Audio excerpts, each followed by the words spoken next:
Mochi Health is here to help you start your weight loss journey with caring, personalized support. Meet one-on-one with board-certified obesity doctors and registered dietitians who truly listen and understand your unique needs. Eligible patients can access affordable GLP-1 medications delivered right to their door each month. No insurance? No problem. Mochi Health accepts FSA and HSA, making care accessible and affordable. And with 24/7 customer service, you'll never feel alone on your path to better health. Get started with Mochi Health today. Take the free quiz at joinmochi.com and use code AUDIO40 at checkout for $40 off your first month of membership. That's joinmochi.com with promo code AUDIO40.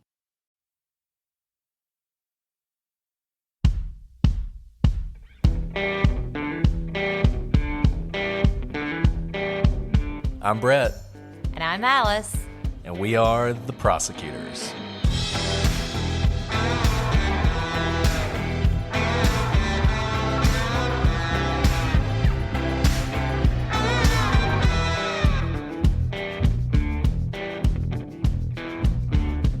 Today on The Prosecutors, we continue our investigation into the murders of Abigail Williams and Liberty German. Help us find the Delphi killer.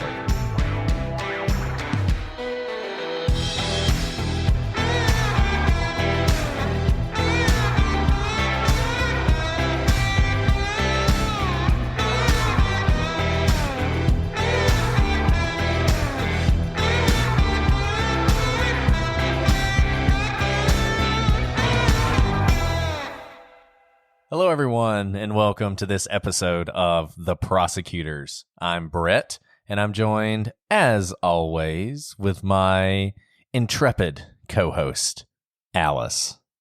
Oh, thank you, Brett. Yeah, Alice never gives up. You know, when Alice is on the case, it's going to be solved one way or the other. So, there you go. I think that's funny because right before this, I was just complaining to Brett about work. So I feel like I put myself in the worst light because I'm coming to you at the end of a busy work day. Most times we're recording, and then you have to think of something nice to say about me. Yeah, I mean, this is definitely one of those days coming to you at the end of a long work day. I think we both are in that shape. And let me just say, we love our jobs. I know we complain about them a lot, particularly in the outtakes, but we actually do really like our jobs. Right, Alice? We like our jobs. I love my job. I really do. But it does take everything out of you, I think. Some days take everything out of you. And it helps to complain about it. So thank you guys for listening to us complain incessantly about our very wonderful jobs that we are very happy to have. So it pays the bills, unlike this. It does pay the bills. Unlike this podcast. But thank you to our Patreon patrons. Yes, exactly. Thank you to our patrons. Thank you to our patrons who recommended we cover this case. As I said on the last episode, this was one that I was really hesitant to cover for all the reasons that are obvious because I'm a wimp at the end of the day and didn't want to tackle this one. But I'm really glad that we did. It is an important case. I don't think there's any question about that. It's a case that needs to be solved, and hopefully somebody out there is going to be able to do that. We said this a lot in the last episode, that this is really on you guys. Hate to put all the pressure on you, but, you know, I'm just hoping that out there is somebody who knows something, or, you know, one of y'all is going to recommend our podcast to somebody and they're going to listen to it and they're going to know something. I think this is just one. This is one that needs to be solved. It needs to be solved, and it's going to be solved because of one of y'all. So glad to be back doing it, even if it is not necessarily the, you know, this will never be our favorite case to cover. I'll say that. I think it will be the one that sticks with me the most. I was telling Brett before we started recording that sometimes I like to be surprised with the audience because we record these ahead of time, and I try not to listen to them until it's released so I can kind of be surprised with everyone else. And I forget what I say sometimes in the intervening time.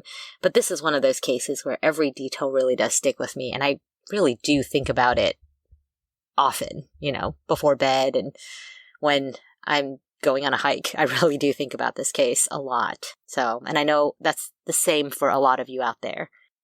Yeah, it's easy to become obsessed with this case. It's easy to sort of run through everything we know over and over and over and over again and think about those details and think about the little things and how those little things might tell a bigger story. Hopefully, what we've been doing has done that for you guys. Hopefully, you're thinking of it in the same way. And like I said, if there's anybody from Delphi or that area, hopefully you're thinking through any experiences you might have had on those trails and whether any of those experiences might be relevant to this. At the end of last week's episode, we ended with the murder, which, as you'll recall, was around 2:30, 2:45 is the best guess that people have based on a few different things. That's when we think this happened. So a little over an hour after the girls were dropped off, less than an hour before they were supposed to be picked up. I mean, this is the timing on this thing is tight. And, you know, the more we talk about this case, the more we talk about theories, all those little things are going to become important. And I think that becomes important. The fact that there just wasn't a lot of time here. This wasn't the girls were out, you know, on a week-long hike or something where there was a lot of time for somebody to formulate a plan and decide what they were going to do. This is a tight timeline, and we'll talk more about that and how important that might be later. Brett, I'll go ahead and just kind of preview my hand a little bit, but I think because of such a tight timeline, this was likely a crime of opportunity with regards to the girls. I know this is going to be controversial to say this early on, but what I mean to say is the girls, I don't think, knew exactly when they were going to be dropped off. I don't think they knew exactly when they would be on that bridge. And I think because of how quick this timeline worked, they were really in the wrong place at the wrong time and were targeted simply for being there for the killer. No, I think that's interesting. And yeah, it probably will be controversial to a certain extent. We're going to talk about it more and why we think that's probably true. As we move towards our theories in this case, there are people who think that, you know, groomed is a strong word in this instance, but maybe someone who they were talking to online or maybe knew casually could have set this up like, hey, meet me at the trails, knew they were going to be there, and then committed this crime. But there are reasons to think that's possible, and there are reasons to think it's not. I do think it's an interesting question. And I think it's one that should be looked at and should be looked at seriously by the police. But I think there's definitely some things that cut against that. So I look forward to talking about that either a little bit later in this episode or in the next episode we do on this case. But for now, let's return to the timeline. So we are at around 2:45 p.m. on February 13th, 2017. A woman named Cheyenne Ingalls arrives where the girls have been dropped off. This is another thing that hasn't been confirmed, but I think Miss Ingalls has confirmed it and has done a pretty good job confirming that she was there at the time. So even though I don't think the police have ever confirmed this, I think this is a pretty solid fact that we can talk about. So she arrives around 2:45 on the trails, and she has a similar idea to the girls. She's going to go to the Monon High Bridge. She basically follows their general path to the bridge, and it takes her about 15 minutes, just like it would have taken the girls about 15 minutes, to get from where she parks to the bridge. At around 3 p.m., she's on the other end of the bridge, the south end of the bridge, the dead end part of the bridge. And from there, she takes a picture from that end of the bridge. It's around 3 p.m. What's interesting, she reports that she hears nothing and she sees nothing. So this is 30 minutes, 15 minutes from when we think the girls were probably killed. Now, that's some speculation on that timeline, but you got to think where Ingalls is standing is not that far from where the girls' bodies will be found. So, Brett, from where Ingalls is standing on the bridge, could she potentially see the bodies? I don't know that she could see the bodies. I don't know that she could see the bodies from there because there are trees. The bodies, my understanding, are kind of down in a ditch might be one way to describe it. Once again, I mean, we're going to talk about that some more too, but that's also speculation about where exactly the girls were found. But that's sort of what my understanding is of where the girls were found. Can I ask one follow-up on that? I agree with you. I don't think she could have seen the bodies from there. From there, has anyone done sound tests? Could she have heard screams from where the bodies were located? Now that, I think, is a very interesting question. I don't know that anyone's ever done scream test. We talked about this when we talked about the staircase, doing some tests to see what someone could hear in an area they likely were at the time an accident was happening or a crime was happening. I think it would be very interesting to do that. I mean, I'll just say this.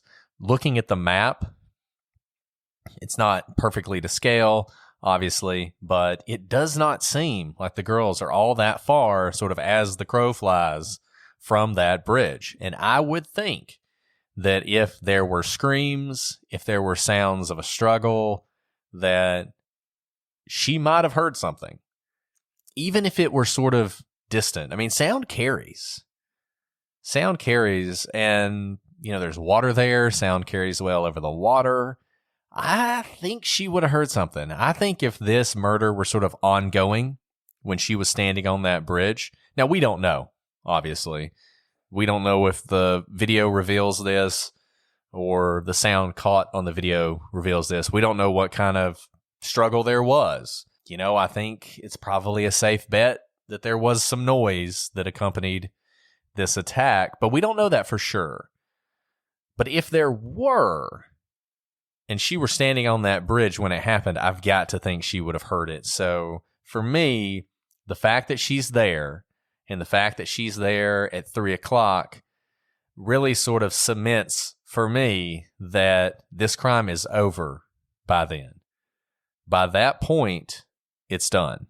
Yeah, I agree with you, Brett, because, again, we haven't been there. We don't know whether you can hear things, but two things could happen. It's very quiet out there, so any sort of noise, likely that's out of the ordinary, out of a bird chirping, out of a normal, you know, animal twig sort of disturbance, will probably stand out. But second, if she is out there and the girls can hear or see her, it gives them an opportunity to scream for help. Even though that could be risky, at least someone will know they're down there. And from what we can tell, nothing of that happened. So I agree with you that I think the crime has already been completed by that point. And that's a good point, Alice. You know, even if from your position on the bridge, you wouldn't necessarily be able to see anyone below you, that doesn't mean that someone down there wouldn't be able to see you. And that's an interesting point, that if the girls were still alive at that time and they can see the bridge and there's someone standing on the bridge, it certainly would be, I think it would be hard not to scream at that point. I mean, even if you were really scared, I think it would be hard not to see that person as a potential savior, because whatever was going through the girls' minds when they recorded the video, and we talked about some of the weird statements that the police have made and the fear on their faces and that kind of thing. Whatever was going on then, I mean, by the time he's ordered them down the hill and he's taking control of them, at that point they know this is a really serious situation. I mean, we are in a nightmare. You know, the type of person who takes the risk of filming someone, obviously at that point I don't think they actually knew that he was going to do them serious harm. I think that they thought he was strange, but that is still a risk, because you're risking seriously pissing off someone who you already have serious concerns about. That is the same type of person, I think, who will scream out when there is a potential witness on a bridge. Even if it means, because at that point you're like, I'm going to die anyways. At least someone can find me and know, maybe catch this guy. Because she already took out her camera. She was bold enough to do that. I do think that Libby would have at least screamed. Yeah. Yeah. I mean, look, I think Bridge Guy thought he was gonna get a couple docile teenage girls who were gonna do whatever he said, and whatever ended up happening in this, I don't think he got what he expected. I think whether they attempted to flee him at some point or they fought back or whatever, you know, these girls, I think they did fight, and I think he was in for a surprise. And I think you're right. I think if they had seen an opportunity to try and get someone to help them, they would have taken it. And I think the fact Once again, that she didn't hear anything and she didn't see anything at 3 o'clock means this was probably over at 3 o'clock. We have another unconfirmed thing I want to talk about. Most of you know that there are 2 sketches that were eventually provided by the police. If you're watching this video, if you watched the last video, you've seen those sketches. You also know, and we're going to talk about this a good bit, that the sketches are very different.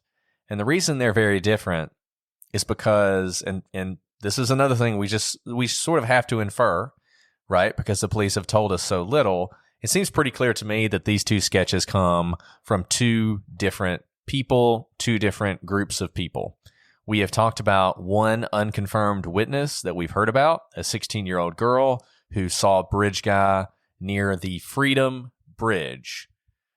Now we're going to talk about another unconfirmed possible sighting of Bridge Guy that may very well have factored in to one of these sketches. It's 3:10, 3:15, around that time. Bridge Guy, or someone that we think is Bridge Guy, passes a 20-something male witness and his girlfriend, who's a little bit younger than him. He is heading west towards the Freedom Bridge. So he's heading away from the crime scene, away from the Monon High Bridge. He is described as wearing a hat that looked like a painter's cap or one with a short brim. I'm thinking like a Newsies cap, something along those lines. According to this witness, he is wearing a scarf covering the lower part of his face. I want to go back to what the 16-year-old said she saw and just compare it to what I just described to you. She says blue jeans, blue coat, and a hoodie pulled up over a short-billed hat. Also, some sort of covering over the lower half of his face. Those are pretty similar descriptions from these 2 different groups of people. We speculated that the thing that was covering the lower half of his face was actually the bottom of his hoodie. Well, this person says it wasn't the hoodie, it's a scarf that he's sort of wearing around the bottom of his face. Now, I just want to go back to the weather that day. There's no way this random dude is just wearing a scarf out there. I mean, I'm sorry. It's just not happening. Number one, it's not cold enough to be bundled up in a scarf. Number 2, maybe this is sexist of me, but how many middle-aged guys wear scarves? I don't see that often. I do not own a scarf. Alice, do you own scarves? I do own scarves. And you're right. It actually has to be pretty cold out before, we've both lived in the Northeast. You do wear scarves, but it's usually when it is blustering outside. And the only time it's covering the lower part of my face is when it is literally blizzarding and I have to walk outside. So I remember walking to class in a blizzard, and that's the only time I've had a scarf up over my nose. Otherwise, all of us know, we're wearing masks in the age of COVID. It's not that comfortable to have something covering your mouth. And so for it to be a warm day where people are in short sleeve shirts, to be wearing a scarf covering your mouth is out of place. Yes, I think that's absolutely right. And even if you do wear a scarf, and I'm sorry if I insulted all the scarf wearing men out there, my apologies. But look, scarves are a hassle. You got to carry them around and wrap them around yourself, and they're always falling off and all this other stuff. I'm not a scarf fan. And I think you're right. The only way you would do that, and look, this is not Dr. Blix or whatever her name is, the COVID lady, who's like super put together and fashionable, and she's wearing a different scarf for every time she appears on camera. I mean, we're talking about a guy who does not exactly have the best fashion sense. So if he's wearing a scarf, it's for one of 2 reasons. Either because he's really, really cold, which doesn't fit with the temperature that day, or because he's trying to hide his face. And if you're trying to murder somebody, or if you go out there with the intention of murdering somebody, trying to hide your face is something you're probably going to want to do. Which means, Brett, you're right. He went out there wanted to be disguised because he probably didn't find a scarf on his way out there. People probably didn't have scarves. So he went out there with a scarf, wanting to hide his face from the very beginning. The more we talk about this, the more convinced I am, and we're not trying to convince you of anything. We're just trying to work through this because that is actually a new angle that I didn't see previously, especially when I just said that I think it's a crime of opportunity. But I hadn't quite thought through whether he went out there to kill that day. And the fact that he's wearing that scarf, you're right. As you're talking, I'm like, man, he did go out there to kill or do some harm. That's what I think. I think there are two different sort of paths that you can take on this. The first one is that he went out there to kill Abby and Libby. That was the plan. The second one is he went out there with the intent of being prepared to kill someone if he got the opportunity.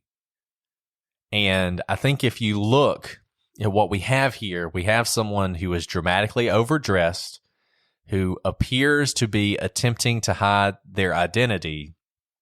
I think he went out there essentially with a kill kit within his clothes. I think he was trying to hide his identity, and his plan was, if I get the chance, I'm going to strike. That's what I see. You know, it's kind of like going out, you know, if you're going hunting for animals, not for people, and you know, you go out and you wear all the right clothes and you're wearing orange and you have your gun and you set yourself up. And if a deer or a turkey or whatever happens to wander by, you go for it. You know, you try and kill that turkey, you try and kill that deer, and you didn't go out there that day thinking, you know, I want that turkey. It's just you were prepared. You had the right equipment. You had the right clothes. You had the right plan. And it either comes together or it doesn't. There's plenty of times you might go hunting and you don't see a single thing. And then you go home that night. And this is why, and I just want to return to this, it is not just about February 13th. This person, in my view, went to those trails that day looking for someone to kill. It is almost certain that that was not the first time he did that. It is almost certain that he'd gone out there before looking for people. I just want to go back to something Cheryl McCollum said in our episode with her. And if you guys haven't listened to that, it's the best episode we've done. You should listen to it. And it's all because of her. It has nothing to do with us. She says in that episode, look at the place that the murder occurs or where the bodies are left. We have both of those here. Essentially, the murder occurs the same place as where the bodies are left. And the reason you look at that is because that was chosen by the murderer. The murderer picked that place for a reason. And it says something about them that they picked that place. And what do we have here? We have someone who murdered two young girls in broad daylight in a place that was fairly crowded. What that tells me is despite those two facts, he felt very comfortable there. We have this bridge, a bridge that people have described is very difficult to cross. That tells me that he has crossed that bridge before. He knew the area. He knew what he was doing. He knew where he wanted those girls to go. There was no hesitation. He gets to the end of the bridge and he knows down the hill. That's where he wants them to go. Right? So, in my view, this guy knew exactly what he was doing, and he was ready to do it, and it probably wasn't the first time. Yeah, Brett, I agree with you. I think this was planned out in the sense that he had probably fantasized about it and maybe walked different parts of the trail trying to find the perfect place to commit it, and recognizing that this was a rickety bridge that few would cross, and then once there, his victims couldn't run from him because of the dead-end nature of it and also the rickety, rotted planks that the bridge was made up of. And I agree with you. What we know about him based on the murder location, bold guy. Not afraid of much. Not afraid of authorities, apparently, because I bet this person even got a thrill out of the fact that he could have been caught at any time. Someone could have looked out their window and seen him. Someone on a bridge could have heard him. I agree 100%. I mean, it is just, it's chilling to think how much disregard he has for any sort of normal social fears. Kind of like what I think a serial killer would have in their character.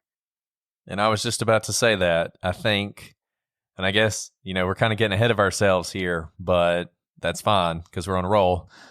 If he has not done this before, he will do it again. And I am surprised that, and I mean, I say I'm surprised this hasn't happened again.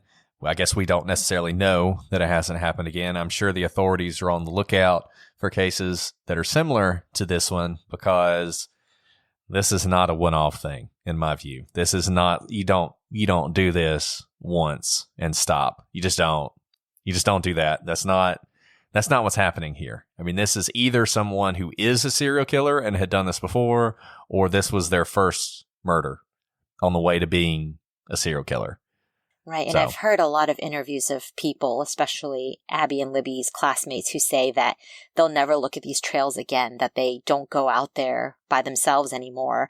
And usually when people say that about crime scenes, I say that, I think, no, the crime just happened to happen there. Like, it's not that this mall is particularly dangerous. It's very unfortunate that it happened here. But in this case, I think he had hunted those grounds.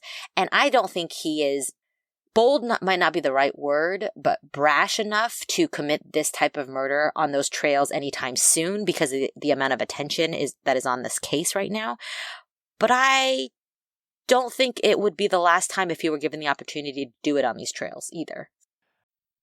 If you're looking to streamline your audio advertising buys and maximize your revenue, look no further than Triton Digital's programmatic audio advertising exchange, A2X. The private exchange consists of only licensed broadcasters and top-tier internet radio publishers, assuring the quality inventory and brand safety you can trust. Visit www.tritondigital.com to learn more. I hate that I am continuously comparing this person to a hunter because I got a lot of friends who are hunters. I have been hunting before myself, but I've never actually seen anything because I'm a terrible hunter. But the best hunters or the best fishermen or whatever, they don't just wander off into the woods one day and decide, well, I'm going to hunt for some deer. They don't just go out in a boat and throw their line out somewhere they've never been before. The guys who really know what they're doing during the off season, they're in the woods. They have trail cameras in those woods. They know better than anybody how many deer are in those woods, where they go, where they're bedding, where they're eating. They know everything about them. And then when hunting season comes, they have a place that they know they can go where the deer are going to walk right by them. They are experts at this.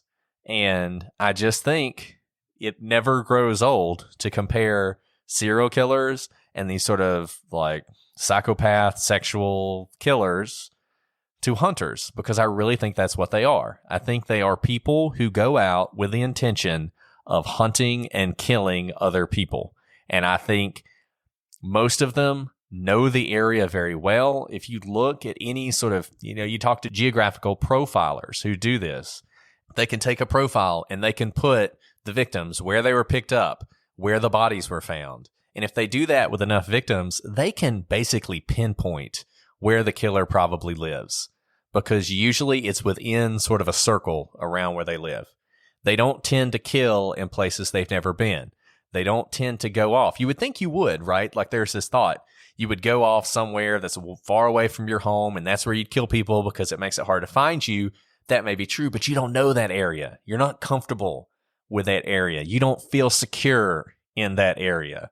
I think that's what we have here. I think we have somebody who felt safe on those trails. They knew those trails for whatever reason, either because they grew up in Delphi or they lived in Delphi or they lived near Delphi, close enough that they had been there before many times. And they felt comfortable there, and they went out there that day thinking there's going to be my prey out there today. There are going to be kids out there today on this beautiful day, this snow day. They're going to go out there, and I'm going to be ready. That's what I'm seeing. That's what I think happened. And here's another point, Brett. If he's out there thinking his prey is going to be out there, I think he was prepared for a multi-murder. And I say that because all of our witnesses so far, except for Engels, has been with someone else. And I think it's probably more likely to go hiking with someone than completely alone, especially on a day off from school. You want to hang out with your friends that day, right? So you're probably meeting up with other people to hang out there. You would probably only go hiking by yourself if you were wanting to bird watch or take photographs. And then you may not actually want to go on a busy day. If you wanted to be alone, you would probably go on a day when school's not out and you could do whatever you needed to do alone. And so I think that he was prepared for 2 victims or more. And Alice, I am so glad you said that. I don't know. We may never have another set of episodes like this because normally we're very sort of organized in how we go through things. But on this one, we're just going about it as it comes to us. But that is something that, I've listened to a lot of podcasts about this and I've read a lot of articles, and I've never heard anybody focus on the fact that he went after 2 people. That is significant to me. That is rare. It is rare to decide you're going to target 2 people, especially in public. It's one thing if you have like a home invasion murder and you're just, whoever's there is who you're killing because you're invading the home, right? Or like a Richard Speck thing where you show up at the dormitory where all the nurses are. I mean, this is out in the open and you decide to target 2 people. A lot of murderers have what's called a double event where they will kill 2 people in one day, but ordinarily it's 2 people in separate incidences. So Jack the Ripper famously has a double event. Ted Bundy famously has a double event, but in both instances, he targets one person, kills that person, and then comes back for another person. In this case, you have someone who attempts to gain control over 2 different people. Now, I know they're kids. I know they're 13 and 14, but that's not young enough that you would necessarily feel secure in the fact that they'll do whatever you say. We're not talking 6, 7, 8-year-olds. We're talking 13 and 14-year-olds. And let's point out, I don't think we've actually talked about this. I don't think it's typically relevant, but in talking about gaining control, I think it's relevant to note that Libby was, I think, about 200 pounds. Is that right? In other words, she was the weight of really an adult. And I'm not sure how much Abby weighed, but I think she was smaller. I think she was probably closer to a kid size, if that makes any sense. In other words, I think these are 2 people who were of substantial size, who had legs that worked and they could run. And Brett, I know we've talked about this when preparing for this case, but the reason you don't go after 2 victims at one time is because that's 2 sets of voices you have to keep low. That's 2 sets of bodies you have to control. And typically, if you don't have a gun, you have to kill them one at a time, right? Even with a gun, you're killing one at a time. And you are typically focused on one victim when you are killing them, and you can't really keep an eye on the other one, and they could get away. And then the most obvious, when you are out in, not public, but when you are out in the wild like this, especially as they are going down the hill, they can run opposite directions. What do you do in that direction? Now, I think this murderer knew that was a possibility. I don't know what he did to prevent that from happening. I don't know if he could read, if he was a really good psychologist and could read which of the girls he should take control of and the other one would submit, because for whatever reason, maybe one girl was more of the alpha and he knew if he gained control of the alpha, then the follower girl would do whatever he said. I don't know. But I think he had to have thought of that before he went after 2 victims, and he had a plan in mind, or he knew how he was going to handle it, and clearly he executed upon it because he was able to murder both girls. Yeah, I mean, it's interesting because either he is a complete moron, right? Like, who just lucked into this and didn't think about anything and it just came together for him. Or, yeah, he really had thought this through and he sort of made a conscious decision. He was going to go after both of them and he thought he could control them both. And he did, for whatever reason. I think it's possible he may have had a gun. People speculate that he had a gun, I think based on sort of this idea of how would he have gained control of them without a gun. I don't actually think he needed a gun. I mean, number one, I think if he had a knife, it was probably enough. And number two, the command in his voice, I just keep going back to this, but I just think the command in his voice was so absolute that when he said those words, guys, down the hill, that they were going to do it. And I think he was confident in that. I think he knew. And this goes back as we're building sort of this ad hoc profile. We're not profilers. We don't work for the FBI.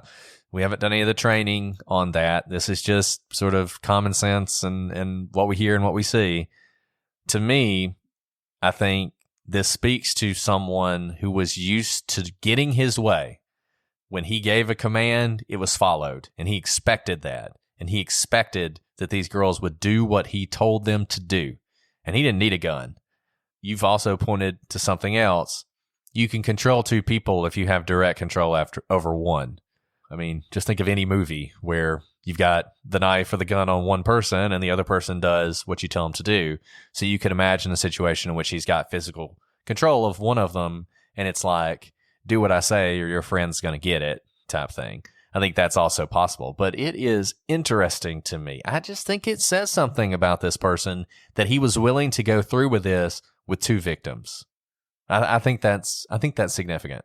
So let's go back to the timeline. We'll finish up the timeline. I realize, some of you are like, what happened next? And we keep going off. Anyways, so Bridge Guy 310 to 315, or someone who looks like Bridge Guy, or someone we speculate is Bridge Guy unconfirmed, passes this couple. It's interesting. The reason the gentleman remembers this is because he was in an argument with his girlfriend at the time. So the girlfriend doesn't remember any of this because she was mad at her boyfriend. So she doesn't remember the guy who walked by. But the 20-year-old, he does. He remembers this person walking by. Now, one thing that's interesting and that's speculated online, and I don't know where this comes from, is that they, along with the girl that we talked about earlier, are the source for the first sketch. We're going to talk about these two sketches later, but the first sketch, which you've seen if you're watching this on YouTube or if you visited our website, and you should because you need to look at these sketches. But the first one is the more detailed one. It shows an older person who, frankly, I think looks more like the individual in the video than maybe the second sketch. In the first sketch, the person is wearing a cap. It looks like a newsboy cap, but it's that sort of short build cap and a sweatshirt, and it's sort of unshaven. These folks were apparently part of the ones who gave that sketch. And the thing that I was saying is not confirmed, and I'm not entirely sure where it came from, is they apparently were unhappy with the sketch at the end. So maybe they didn't think the sketch looked like the person they had seen. But Brett, if in fact the 16-year-old and then the 20-something witnesses were responsible for the older sketch, I think that tells us something. A 20-year-old and a 16-year-old, or a 20-something and a 16-year-old, are close in age cohort. And if they are describing someone on the older side, I think that says the person they are describing is older than 20-something. And I say that because obviously the second sketch is of someone who could be 20-something. It may just be that when you see someone who looks older than you, you describe them as older, right? And so I don't know if that actually means that person is much older, but I do think it means he's probably older than 20-something. He's probably not a high schooler, based on who they saw. And let's talk about these sketches. We've kind of talked around them, but I think it's important to talk about them at some point, and we're halfway through the second episode on this, so let's just go ahead and talk about the sketches. There are two sketches, and this is weird. And let me just go ahead and say now, there are going to be times in these episodes where we criticize law enforcement. And I want to say ahead of that, we realize how absurd that is, because these guys are on the scene. They are in the arena. Some of you know about the famous "The Man in the Arena" speech from Teddy Roosevelt. It's one of the best speeches about how stupid it is to criticize somebody who's in the middle of the fight when you're sitting on the sidelines. And these guys are in the middle of the fight, and they're given, 20 hours a day on this. And I hate to criticize them. And so everybody take any criticism we make with a grain of salt. But there are two sketches in this case. The first one was released. It wasn't immediately released. That's the weird thing about this. They released a sketch later on. It is a sketch of, as I described earlier, of what looks like an older, slightly overweight individual with a short brimmed cap, wearing a sweatshirt, sort of unshaven, some sort of unkempt hair. And frankly, and we've got side-by-sides of the sketch and the image of Bridge Guy. To me, when I look at these two photos, the first one, to me, looks more like the image of Bridge Guy. Now, once again, the image is not great, but to me, it's the one that looks most like Bridge Guy. And that was the sketch that we had for 2 years. And that was who people were looking for. And they were doing side-by-sides with people on Facebook and ruining people's lives and showing up at their houses and getting them fired and like all sorts of other crazy stuff because they kind of looked like the sketch. Then, in April of 2019, the police released a new sketch, a sketch that they had back in 2017. And it, to me, could not look more different. Where the first sketch appears to show 30s or 40s year old guy, maybe even older than that. The second sketch looks like, he's playing quarterback at your high school, right? I mean, a young guy with sort of, I don't even know how to describe this, but like young guy hair. You're probably looking at this right now on YouTube if you're watching this. Curly cropped like hair, whereas the other guy had more scruffy hair. Exactly, like more put together, less, no facial hair, no sort of unkemptness, no unshavenness. I mean, to me, he looks like he's what, Alice, between 17 and 25? Yeah, maybe younger than 25, like 17 to 21, almost. Right. So we have these two very, very different sketches. When the second sketch is released, the police say, and both sketches are supposedly a Bridge Guy, the police say that is now the primary sketch and the other sketch is secondary. When I heard that, my thoughts and just immediately went to two people, accomplices who are doing this together. Two people, two girls. That apparently is not what the police think. When they said primary, what they mean is this sketch is more likely what the person looks like. But don't discard the other sketch. And maybe, in reality, if you can somehow combine the two sketches in your mind, that is what the person would look like. You're right. The first time I knew there were two sketches, I immediately thought, oh, two people. But the reason we know that the cops think that they are the same person is because they have said likely the person is somewhere in between these two. And they have not said these are two suspects. Yeah.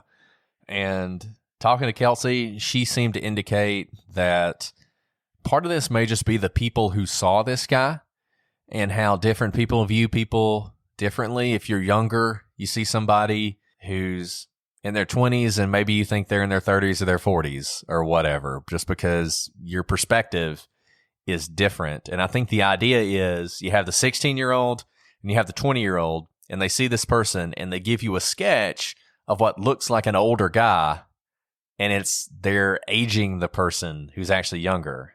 I just don't know about that. Because they're so vastly different, though, Brett. They're so different. And we're talking about maybe just a 20-year difference, right? Let's say maybe it's a 20-year-old sketch and then like maybe a 40-year-old. So we're not talking about like a 15-year-old and an 85-year-old. And one thing I want to note, Brett, is in the witnesses we do know about, they note that they couldn't see the lower half of the face. And the whole picture is just completely different. But note how different the lower halves of the faces are. The shape of the jaw, the shape of the nose, facial hair. I just wonder how accurate either of these photos are if the witnesses couldn't see the lower half of the face and their minds probably just filled in what they thought should match someone who, as the 16-year-old said, gave her the creeps. So the first picture is someone who gives me the creeps. The second picture, the younger guy, doesn't necessarily give me the creeps because, like you said, he looks like he probably plays some sport. He has a really thick neck. Again, how would you know he has a thick neck? Like as if he lifted weights, if it were under a hoodie and a jacket and a scarf. Yeah, the second guy looks like somebody I'd hire to cut my grass. You know what I mean? That's a really good point, though, because I was going to just say how different their jawline and their chin is, and I hadn't thought about that, that really, of all the parts of their face, those are the ones nobody saw. So it probably is. There's a reason that they look so different there. I'll say this. The eyes are similar. You know, I think there's a similar look in the eyes. The hair, I don't really get, because if he was wearing a hat, I don't understand the hair thing. I don't know. I don't understand this second drawing. And I guess if that is in fact the hair described by the witnesses, are they saying that there wasn't a hat or a hoodie at all? And if so, how would they know what the hair was like? Because what I see in this picture is like pretty tight curls, almost like, what's that actor's name? Ben Savage, Corey Matthews on Boy Meets World. That's kind of what the hair looks like, right? It's very curly, and that's why it doesn't look styled. It looks like that is the shape of the hair. I'll say this about the bridge guy photo. If you look at the bridge guy photo and you imagine that what's on his head is not a hat, but that's actually his hair. And if you haven't looked at this photo, you're thinking, how could you mistake that? Trust me, you can.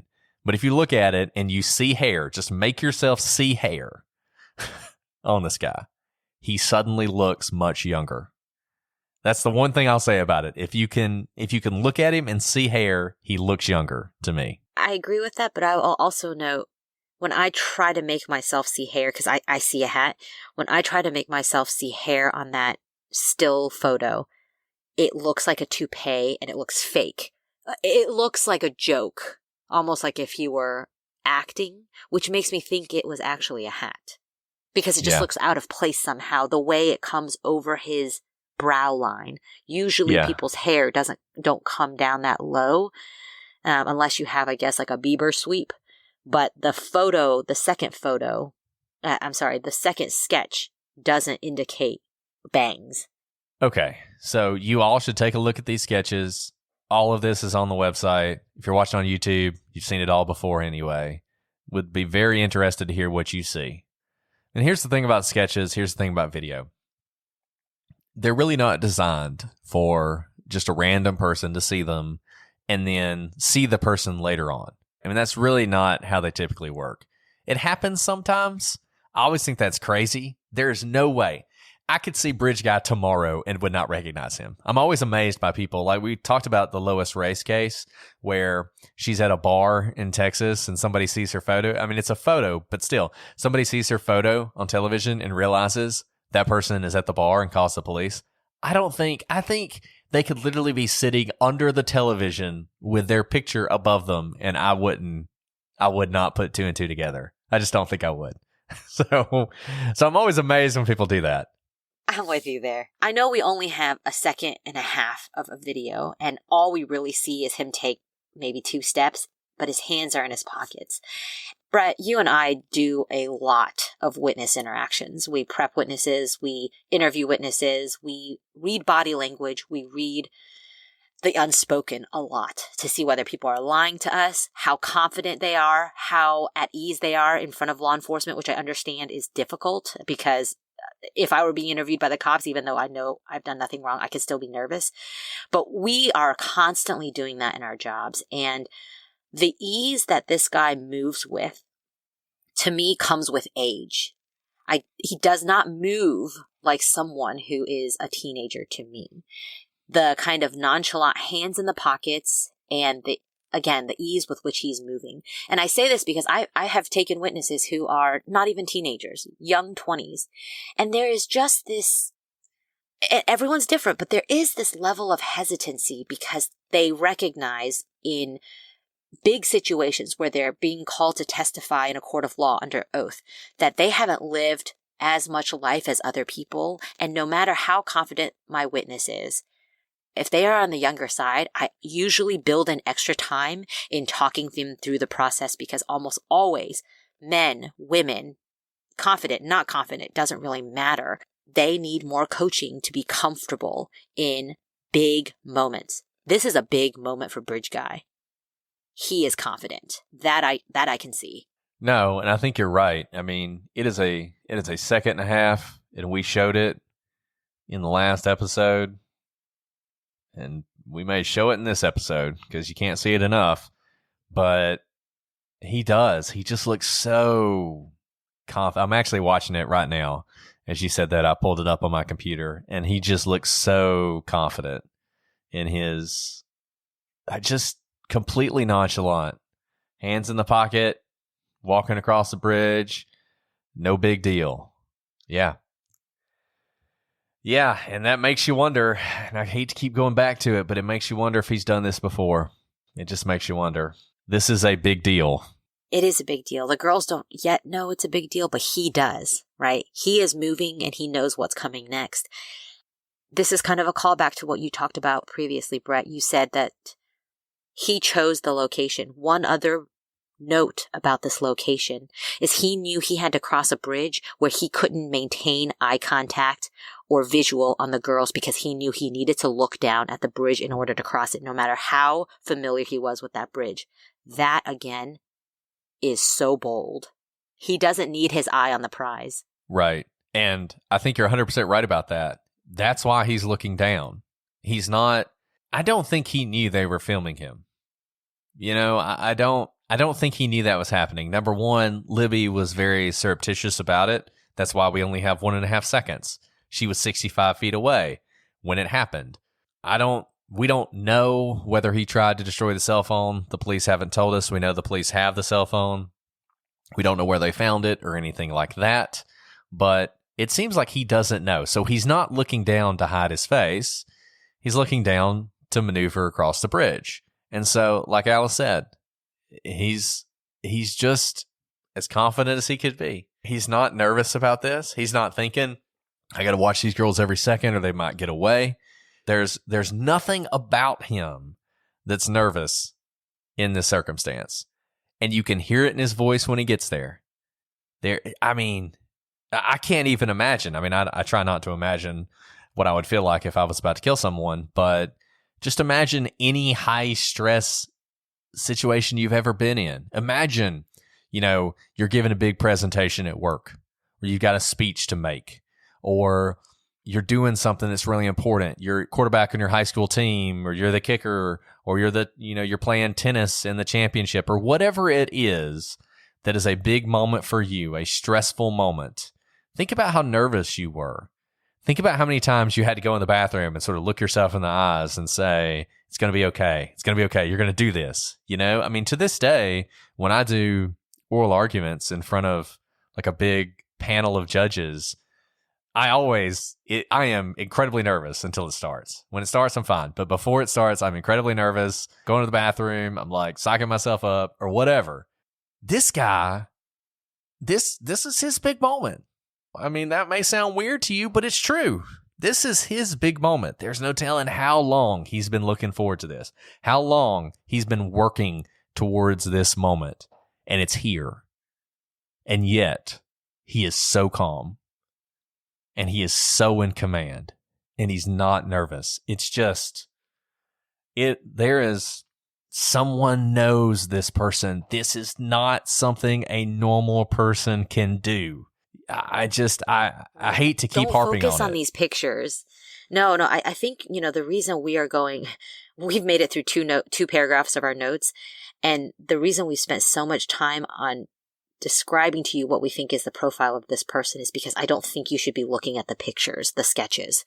I think you need to be thinking about someone who fits the personality that we're describing. No, I think that's 100% right. That's 100% right. And maybe the sketch is a connection, or the picture is a connection, or the way he walks is a connection. But we are looking for a personality here. We are looking for someone who could do this, who has that personality. That's what you need to be thinking about. I think Alice is 100% right on this. 100% right. So as we keep talking about it, I hope you keep that in mind, that really is what we're trying to find here. And I'll keep going through the timeline because I know, like I said, some of y'all are wondering what happens next. So we're at 3:10 and 3:15, and I'm sorry. I mean, the fact of the matter is, most people have heard this case before. So, for those of you out there who this is your first time, I am sorry that we're kind of assuming knowledge. We don't normally do that, but we're doing that in this case, and bear with us. Hey, Brett, I do want you to clarify one thing. A couple times throughout the timeline, you have mentioned that a particular fact is unconfirmed. What do you mean by that? Do you mean it's unconfirmed by the police because, or are you saying that it's unconfirmed by the actual witness that it's supposed to come from? Sort of both. Either the police have never told us this, or the person involved has never said anything. So, for instance, Cheyenne Ingalls has been very forthcoming about the fact that she was on the trail that day. She took a picture. She's posted the picture that she took. You can find it online very easily. The police have never confirmed that. They've never said, yes, Cheyenne Ingalls was on the bridge that day, but there's enough information out there, I think you can say that's confirmed. Similarly, when Kelsey says, I dropped the girls off, the police may or may not have confirmed that. I'm not sure, but that's confirmed as far as we're concerned, and I think as far as anybody's concerned. We're also going to talk about some stuff from Libby's father. We consider that confirmed. The big things that we've mentioned that have not been confirmed are the witness statements, which is not surprising that those things haven't necessarily been confirmed by the police, because the police, well, I mean, the police have kept a lot close to the vest in this case, and that's one of the things. And Brett, I only ask you to clarify that because, as our listeners know, we typically pride ourselves in only putting evidence out there. And so we want you to know that even though these are unconfirmed facts, there is enough behind them that we have included them here. We think they are just unconfirmed in the sense that the police hasn't said, hey, public, this is what happened. But we don't think it's just some conspiracy theory on a Reddit thread. There are a lot of those that we have left out of here because we do not think there's enough basis to include them. So we have chosen to include these unconfirmed facts because we do think they are very dependable facts.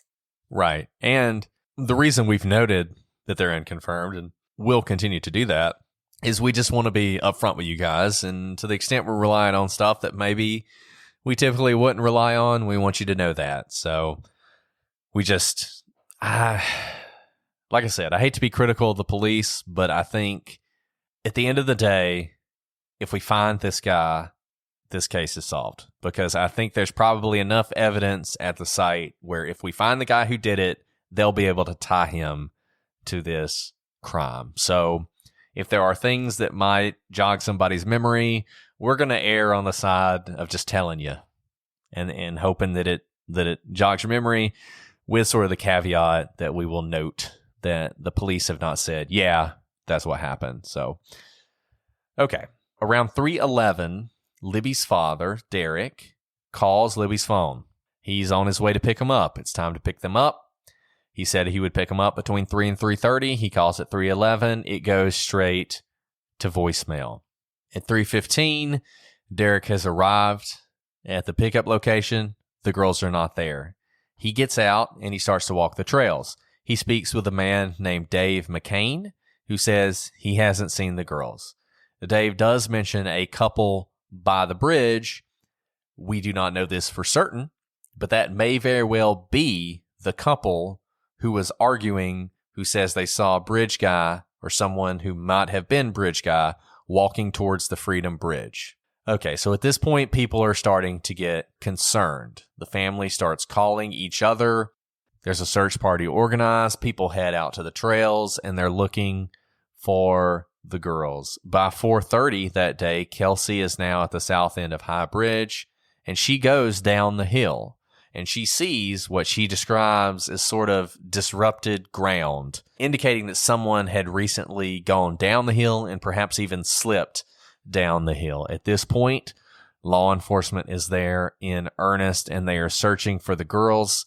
The search is called off around 11:45 p.m., which becomes controversial. It's not really controversial to me, but that is when they call off the search that night. You know, what's chilling about the timeline of Derek German proceeding to the trails, very possibly Bridge Guy could have seen Derek or known he was there, just based on the couple who had seen Bridge Guy around 3:10 or 3:15. And I think he was probably looking to get out, so he probably didn't stay around. But I think he very well could have overheard Derek asking if anyone had seen Abby and Libby. Let's say that Abby and Libby were killed at 2:45. And let's say that Bridge Guy is parked, because I assume he had a car, somewhere near the Freedom Bridge. That's where the 16-year-old saw him earlier. He's headed in that direction when the couple sees him. If that's the case, it's going to take him at least 30 minutes to get to the Freedom Bridge, which means if they didn't cross paths, they probably came pretty close. I think it is absolutely possible, if not likely, that Bridge Guy was on the trail when Derek arrived. Whether they crossed paths, it's hard to say. But yeah, I mean, and once again, that's how tight this timeline is. That it's not even clear that Bridge Guy was gone by the time people were searching for Abby and Libby. And that goes again to his frame of mind when he thought about committing this crime. Remember how long Abby and Libby planned to be out on the trail? Hour and a half? Not long, right? This was not a long hike, even from bridge to bridge, 30 minutes. This is not one of those trails that takes 4 or 5 hours to walk. And so he knew that young girls who can't drive would have a ride coming. Someone would discover that they were missing very close in time to when he committed the murders. And he still did it. Again, that goes to his boldness, and it goes to, I bet, the thrill he has in potentially being seen, being discovered, and being discovered quickly. I mean, depending on whether or not he was watching when they were dropped off, for all he knew, their parents or their guardians or their group was on the trails, and they had just, taken a left when everybody else went right with the intention of meeting up with them in a few minutes. I mean, it is an incredibly bold thing he did, and I just go back to how calm he was. It's one thing to be secure, if you're a murderer in a dark alley at 3 o'clock in the morning, and you feel pretty secure in the fact that it's you and your victim. It is another thing altogether to be as calm and bold as he was in the middle of the day in a busy public area where anybody could see you. I mean, it's something else. It really is. It is a striking thing about him. February 14th, 7:40 is when sunrise happens, but the search is actually delayed due to thick fog. The search resumes around 9 a.m. At this point, we have canine teams brought in. So around noon is when the bodies of the two girls are discovered. It's actually on private property that's adjacent to the park. It's the Logan property. The bodies were found after a shoe was located. So Kelsey was actually out there searching for the girls. She had been on the bridge. And, look, and this goes to how close everything is and going back to whether or not somebody would have heard the girls. Kelsey is literally just off the bridge when a searcher calls up and says that they found a shoe. And it's a shoe that Kelsey immediately recognizes as one that Libby was wearing. And immediately after this is when they find the bodies of the girls. And I want to read to you what a user on Reddit said about this. Now, look, I have no idea if this is accurate, but there was something that I found striking and potentially even beautiful about this description. So I just wanted to read it to you. At that point, one member of the party where the shoe had been found saw 2 deer. He used his phone to zoom in on the deer and shifted his view angle downward from the deer and saw the bodies. So that's how the bodies were discovered, at least according to this user from Reddit. So once again, they find the shoe, they find the bodies, and they are close enough that when someone calls up about the shoe, Kelsey, who's near the bridge, can hear them. And Brett, I think this goes to our question earlier, whether Engels standing on the bridge would have been able to hear. Yeah, absolutely. And I think the answer to that is almost certainly yes. If if something was going on when she was standing on that bridge at 3, if this were not done by then, she would have heard something. If the girls were crying out for help, she would have heard. Well, I think that's all we're going to do for today. We're going to go ahead and do one more episode on this case. I think it's absolutely worthy of a third episode. And like I said on the first episode, the more time we can spend on this and the more time all of you can spend thinking about this, the better. It is not a waste at all, and we want to do that. So we're going to do one more on this. We finished with the timeline, essentially. We're going to talk more about sort of all these different aspects that we've touched on but really haven't dived into yet. We'll talk some more about theories. We'll talk some more about some of the unusual things about this case. And like I said, hopefully the more we talk about it, the more likely somebody out there is going to hear something and it's going to trigger a thought in your mind, a memory in your mind, and you will be the tip that will turn this case around. We're 2 episodes in. At this point, we've almost certainly said something that is incorrect. I hope you guys will let us know, and we will make sure to correct that. Our email address is prosecutorspod@gmail.com. For Instagram, Facebook, and Twitter, it's @prosecutorspod. We're also on Reddit. We're on YouTube. And we are now on Patreon. So if you would like to support us, we are always happy to have your support. Thank you to everybody who has done that. You guys are amazing. As we've said before, if you are supporting us on Patreon and there's a case you want to hear about, let us know. We're going to move you guys to the top of the list. This was a case that overwhelmingly people on Patreon and off of Patreon wanted to hear about. So we were happy to do it. Well, Alice, do you have any other thoughts before we wrap this one up today? No, but thank you guys for coming on this journey with us, and we look forward to you coming back next time. Yeah, I know, like I said, this is probably not as happy-go-lucky, enjoyable as some of our other cases, but I think of all the things we've done, of all the cases we've done up to this point, this is the one that matters the most. And this is the one that if we could make a difference, man, I hope, frankly, I don't even care if it's us. I just hope somebody makes a difference because this is a case that we need to see solved. We will be back next week with more on Delphi. We'll wrap it up then, most likely. But until then, I'm Brett. And I'm Alice. And we are the Prosecutors.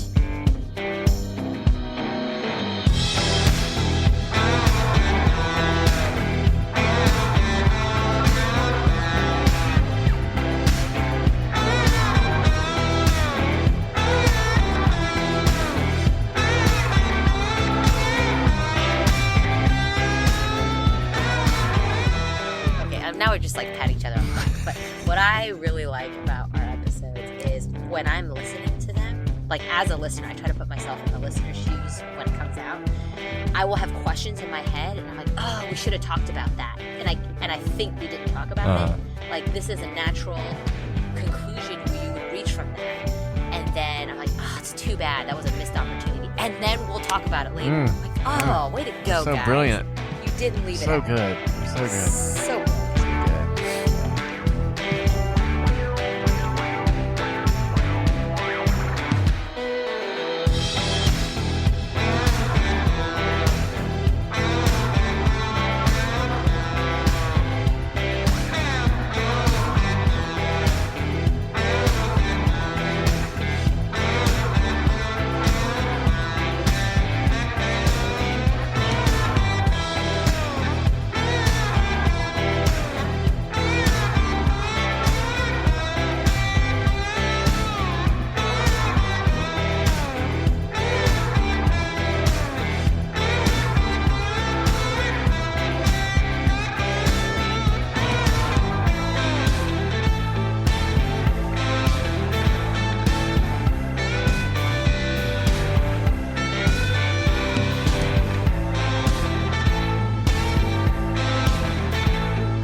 I was just talking about it as if it were another case because I honestly didn't know all the drama around it.